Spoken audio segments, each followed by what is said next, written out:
Bestun T55 2023-yil 72 ming probegida kraskalari top-toza. Eng full pozitsiyasi. Bilasizlar, Bestun bu Xitoy modellaridan bittasi bo'ladi. 1.5 motorda chiqqan.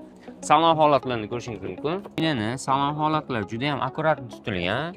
Bilasizlar, bu avtomobil elitni qatlam avtomobilga kiradi. Maksimal quvvati 169 ot kuchiga ega.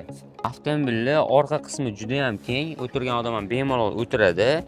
Mashinamiz 7 pog'onali uzatmalar qutisiga ega. Avtomobilning yoqilg'i sarfi taxminan 6-7 litr atrofida. Afzalliklari juda ham keng, zamonaviy, crossover tipidagi avtomobil hisoblanadi. Avtomobilimizda shina o'lchamlari 18 razmerda yumshoq baloqlar qo'yib qo'yilgan, beskolchoq dasturlari ham bor. Eng full pozitsiyasi bo'lgani uchun panorama tomlari ham mavjud. Bu avtomobil egalari bilan kelishib, biz orqali keladigan bo'lsangiz 17.800 ga narxini tushirib qo'ydik. Bunaqa avtomobillar o'tkazib olmaslik uchun Inomarka Namanganga a'zo bo'lib, yurachini qizartirib, eng yaqin do'stlaringizga, ya'ni Inomarka qidirib yurgan do'stingizga bu videoni jo'natib qo'ying. Bu Bestunning bagaji juda ham keng, akalar. Bemalol 2-3 qop narsani yuklab olsangiz ham bo'laveradi. Mashinamiz benzinda harakatlanadi.